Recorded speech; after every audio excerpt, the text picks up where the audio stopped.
एक छोटा सा राज्य उत्तराखंड, जिसके कुल आबादी भारत की आबादी का 1% से थोड़ा कम ही होगा, जिसका बजट घाटा 12,000 करोड़ रुपए से ऊपर है, जिस राज्य का कर्ज 75,000 करोड़ रुपए से ज्यादा है, वह मीडिया के विज्ञापनों पर पिछले 5 सालों के दौरान 1,000 करोड़ रुपए खर्च कर चुका है।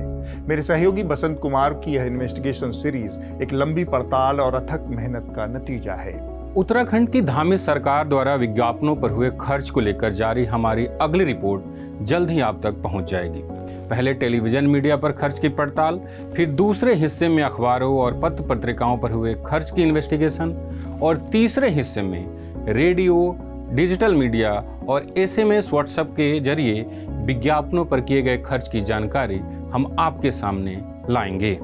ये रिपोर्ट्स क्यों जरूरी हैं? क्योंकि इन विज्ञापनों का मीडिया पर विपरीत असर होता है। वह जरूरी और जनहित के मुद्दों पर चुप्पी साध लेता है। अक्सर वह सरकार के प्रोपेगेंडा को आगे बढ़ाने में लग जाता है, जैसे यहाँ हुआ।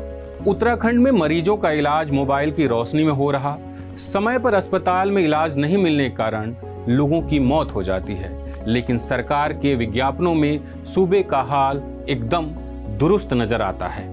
ये रिपोर्ट्स आप तक सिर्फ इसलिए पहुंच पाई हैं क्योंकि इसे आपने फंड किया है। ये वो कहानियां हैं जिन्हें हम अपने फील्ड रिपोर्टिंग के जीवन में नहीं कर सके।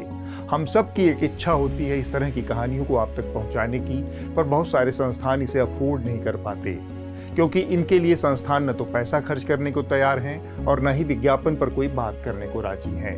पर बसंत कुमार ने इसे किया क्योंकि हमारी पत्रकारिता आप जैसे जागरूक सब्सक्राइबर्स की ताकत से चलती है। उत्तराखंड सरकार के विज्ञापनों की बंदरबाट वाली यह पूरी सीरीज पेबॉल के पीछे है, यानी इसे सिर्फ वहीं पढ़ सकते हैं जिन्होंने न्यूज लॉन्ड्री को सब्सक्राइब किया हुआ है। अगर अभी तक आपने न्यूज लॉन्ड्री को सब्सक्राइब नहीं किया तो कर लीजिए। यकीन रखिए आपको निराशा नहीं होगी।